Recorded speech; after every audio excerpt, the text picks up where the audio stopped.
First tonight, Mobile County Sheriff's Office announcing a major drug bust that included several thousand fentanyl pills being seized.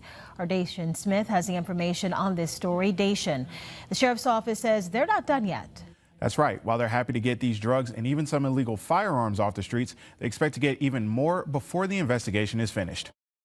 It's quite the haul for the Mobile County Sheriff's Office after authorities say it busted a fentanyl operation in the Mobile area, taking more than 10,000 pills and hundreds of bottles of codeine and even guns off the streets. Sheriff Paul Birch says this is all thanks to a 2-month-long narcotics investigation that included Homeland Security investigations. Our narcotics unit has been embedded with HSI for a number of years, and when we're conducting an operation such as this, it helps to have federal partners right there with you, and this, I believe, will ultimately end up in federal court. The sheriff says they were able to identify suspects, which led them to a storage unit and the crossings at Pine Brook Apartments. These are the results of those search warrants. Investigators were able to seize 1,100 grams of marijuana, 276 grams of suspected Xanax bars, 384 bottles of promethazine and codeine syrup, and what's believed to be 10,000 fentanyl pills. Any one of those fentanyl pills, or half of them, or all of them, could be a lethal dose of fentanyl.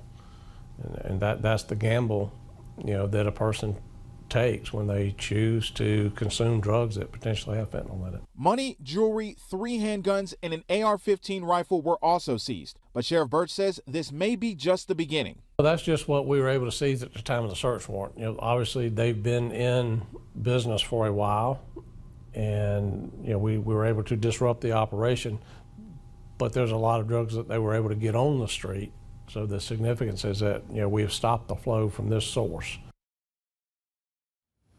The sheriff says this is still an ongoing investigation, and they plan to identify those involved once it's over. Live in studio, Dacian Smith, Fox 10 News.